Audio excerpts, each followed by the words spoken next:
Hey everybody, today we're doing our 2024 reading stats.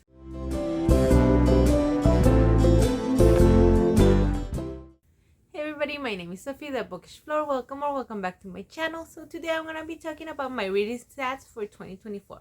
But first, sorry about that noise if you can hear it. There's a bit of noise going around, but if I don't film it right now, it's never going to happen. So let's go ahead and talk about my reading stats for 2024. So first of all, let me tell you that what I use to track all my reading stats are 3 apps. The first one is the Goodreads app. I know that a lot of people don't necessarily like it, and I know that a lot of things with Goodreads are based on popularity, the things that they recommend, or the things, especially the Goodreads Choice Awards, are based on popularities. A lot of the ratings, again, based on popularity.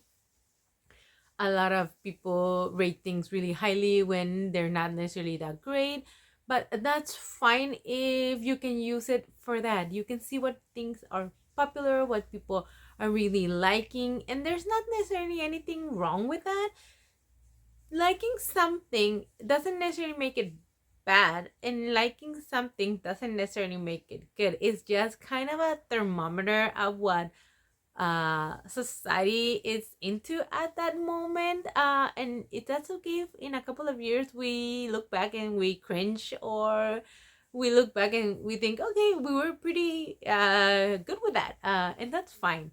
Like, Goodreads is our thermometer in that, so that's fine if we use that. The other one that I started using after Goodreads was Storygraph. So Storygraph is a bit more traditional, more mathematical, I guess, if you guys like stats, if you guys are used to maybe Excel in the past, but you don't want to go through that. I think Storygraph is a great way of kind of keeping track of that. I like that they also give me other stats that Goodreads doesn't, like my genres, language, things like that. And the last one that I use that I think is kind of in the middle of both, um it's Fable. I think Fable is really trying to compete a bit more with Goodreads, and I do see it more also, because it is trying to compete with Goodreads. It is a bit more popular based when they suggest things, again, things that people are talking about, and Storygraph is really basic. They even in their, like, the way they show you things are really basic, but it gives you more information. So I think if you have all three, you can kind of see all your stats. I know there's another one, but I can't remember the name. I haven't used it yet. If I see another booktuber talking about it, I might just sign up. I like all of them because they give you, again, different stats. So I'm gonna just open all of them and give you the stats that I have from them. Okay, so let's start with my reading goal. My reading goal for 2024 was 112 books. So when I started tracking and actually being serious about my reading journey was in 2022. In October 2022 is when I decided, you know what, I'm gonna open a bookstagram. I'm gonna start being more serious about my reading journey. I'm gonna make goals. I'm gonna start sharing and all that. So in 2022, I decided to start reading, and I read about 10 books in October, and then I decided to keep the same goal for November and December, and I made it. So in January, I decided to not be too ambitious and put 10 books per month and just do 100 books in a year, and I was able to reach my goal for 2023. So for 2024, I decided to also keep it a bit safe and just add one more book to my year, and I did that, and my goal was 112 books, and I reached that goal.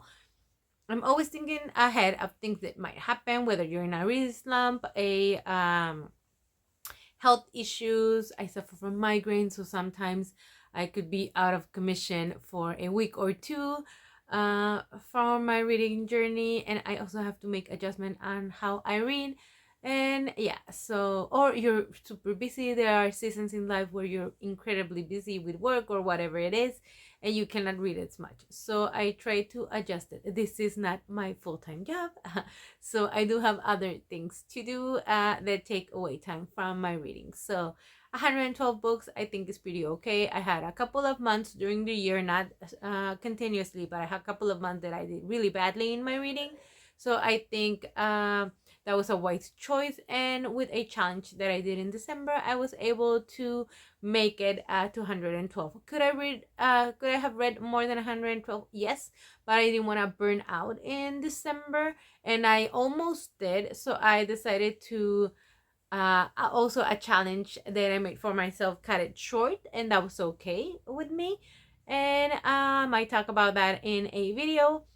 And just the last book, really make it a meaningful book, make it a really intentional book, and take it really, really slow, and just hit that goal with 112 and just be happy with that. So my goal for 2024 was 112 books, and I was able to reach my goal of 112 books.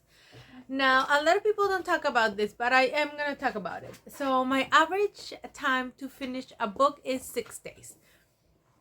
Now, for a lot of booktubers and a lot of people online, whether it's BookTok or Bookstagram, that might seem like a lot, because you see these numbers that are not outrageous, but outrageous for a lot of us. People reading books in a day, maybe two. You're thinking, like, how are they doing it? Let's remember that a lot of people do this for a living. Like, this is their actual living. They do content about books, and this is what they do. They get sent books. They also use audiobooks at different speeds to help them out. I do use audiobooks too, not necessarily for the speed to help me out. I use them because I cannot read for a long period of time, because it really hurts my eyes. So I really need them enabled to read for long periods of time. Otherwise, I would be reading for an hour, maybe 2 a day max, and I would never finish a book. It would take me forever, longer than 6 days. So my average is gonna be 6 days, and for me that's fine. Before audiobooks being so busy, like I said, this is not my full-time thing. It would take me some books months if I was in a reading slump, if I wasn't liking the book. Some books I read in years, some books I read in weeks. And I think it's really important for us to normalize talking about how long we take reading certain books. And if this is like our normal routine hobby, or this is our job, the amount of time we take reading a book is not we shouldn't be judged on it. We all have different speeds based on our reading level, based on our life, based on whether this is a hobby or our work, based on our abilities or disabilities, based on our lifestyle, different things. So this is just my average based on me, my lifestyle, my abilities, my disabilities, my reading level, my reading comprehension, my reading speed, my reading language, because I read in 2 different languages, based on so many different things, based on whether I'm liking the book or not liking the book, whether I'm familiar with a genre or not familiar with a genre. There are some genres that I'm not really familiar with, and I'm gonna take longer because I am not an expert on that genre, and there are books that I'm really familiar with the genre and I speed through them. So we shouldn't judge anyone based on the average time they read a book. And if we talk a bit more about it, I think that would be great. So this is the average time I spend reading a book. Okay, another reading stat that Storygraph gives me that other apps don't give me is the moods of the book. So the mood that I most read of my books was emotional. The other one is reflective. Then it's adventurous, lighthearted, mysterious, and dark. So those are the main moods of my books. So most of the books that I read are medium paced. Some of them are slow, some of them are high paced, but most of them are medium. Most of the books that I read are 300 page or under. About 49% of the books that I read are 300% or under. about 45% of the books that I read are between 300 pages and 499, and about 5% of the books that I read are 500 pages and up. And about 86% of the books that I read were fiction, and about 14% were nonfiction. Okay, my most read genres were romance. So I've already talked about this on another video. It's because this year I was really trying to give romance a second chance. Pardon the pun.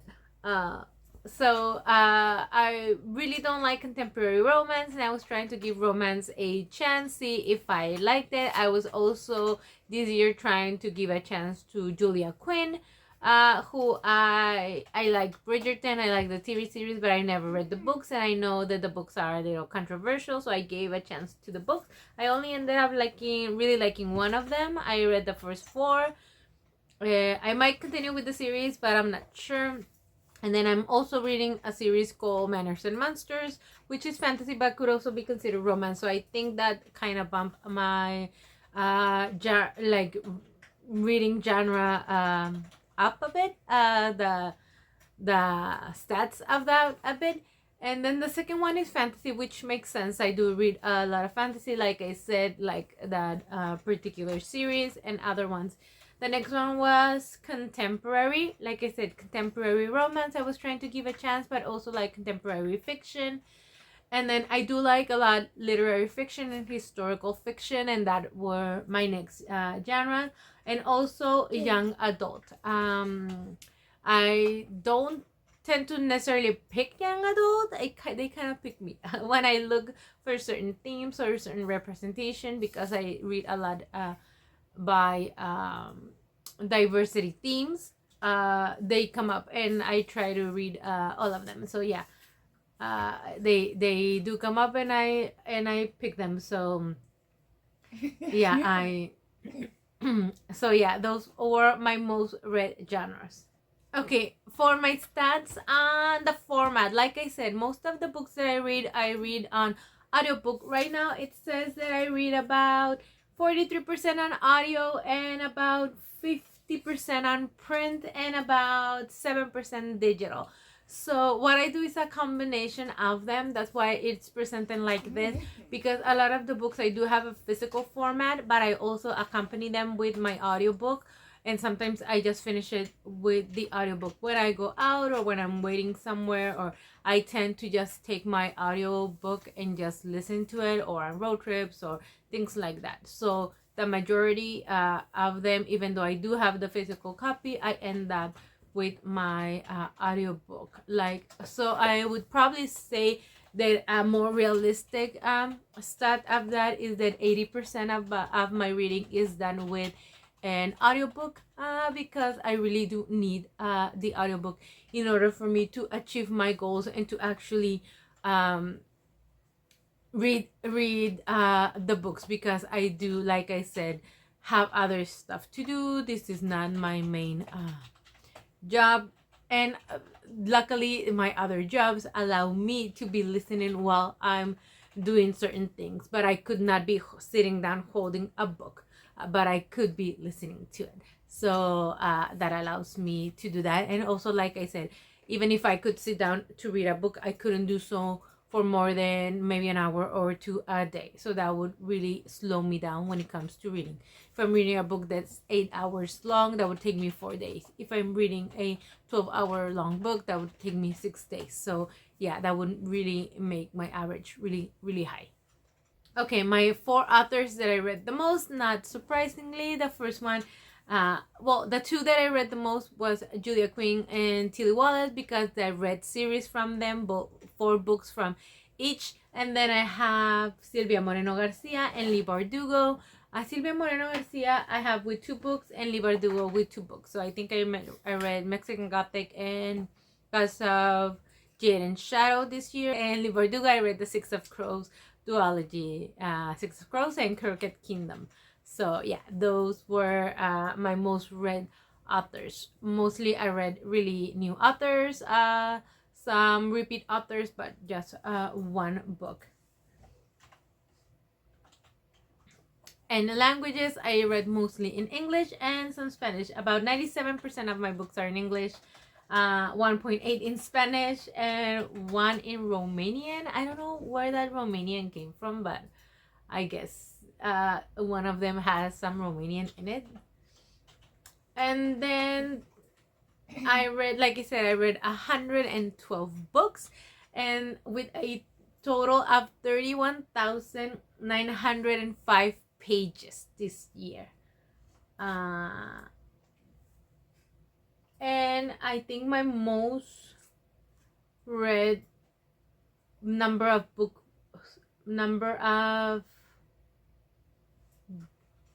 books was in December, and number of pages too, I think. And my average rating was a 3.74 according to Storygraph, because it's only saying that I have 106 reviews. For Goodreads, it's telling me that my average rating is 3.7, so it's about the same, but it does tell me that I have everything reviewed. So it also tells me that the average length of a book is 273 pages. So the average length of a book that I read is 273 pages. My shortest book is The Seven Candles of Kwanzaa, which was 32 books, and my longest book read was Arabian Nights with 1,049 pages. And the book that most people have on their shelf is A Thousand Splendid Sun, that I also read. And the people that least have on their shelf is a Mubarak storybook, which is also a celebration that is in the winter time. In winter, I try to read, like I said, because I try to read diversely, not just to read celebrations of books about Christmas. I try to research what other celebrations are there around the world, like Reyes, Eid Mubarak, Kwanzaa, Hanukkah, and Christmas, and obviously all of those. And that's the one. And the highest rated on Goodreads of the books that I read this year, the highest rated on Goodreads was My Year at Mistletoe Lodge with 4.64 average, which, why? It's a horrible book. So I don't understand. This is what I'm talking about. This is a really badly written book. It's a contemporary romance with really bad tropes, really bad development, like literally phoning it in. Barely, like, no research, like I was gonna say barely any research, but no research at all. Like, they're talking about someone who's a wildlife veterinarian. I'm pretty sure they didn't do any research on what they do. I found it even a little bit offensive the way they describe her in like the wild doing her work. But anyways, and my first review of the year was Shark Heart, a love story, which I gave 4 stars. I didn't love it as much as other people loved it and thought it was life-changing. I still gave it 4 stars, but honestly, I think now that I think more of it, it might go down to like a 3-star. It was okay. It was good. I don't think it was great. For me, good is like a 3-star. Great is like a great book, and awesome is like a 5-star. Like, I can't stop thinking about it. That would be a 5-star. And yeah, I think those are all the stats that Goodreads gives me. It doesn't give me a lot, and I know that Fable gives me other stats, like my hot take, which was The Crime Before Christmas, which I gave it 2 stars, and it has an average closer to 5 stars. I really didn't like that one. And then the hype book, which was Six of Crows, that everybody likes, and I liked it too. But on my computer, I can access like all my reading stats. Then it gave me. It says that my best streak of reading was 4 days straight. And yeah, I think those are all of my stats of 2024, and let me know if you care about stats, if you follow your stats, if you use any of these apps, if you use all of them or any different ones. Please let me know. I am interested in other apps. I do like following all the stats. I don't look at it as like something that I have to like challenge myself and make it better. It's just something fun for me to do and maybe look back on it, but it's okay if I don't reach my goals or if I don't do like I think I'm gonna do. It's fun to just kind of look back on it and see what surprised me, what didn't. So let me know how also you interpret your stats, your reading stats. So anyways, just remember that right down there on the description you have all the ways that you can support this channel and also all the ways that you can follow me on social media there, so you can see all the books that I'm reading in actual time and not have to wait for a video for me to let you know how I am doing. If you like this video, please go ahead and like and also subscribe, because if you're watching, why not stay here for a little longer, and also hit that bell so you can get notified every time I upload a new video. Thank you so much for watching. Remember to keep reading, to keep blooming. I'll see you in 2025. Bye.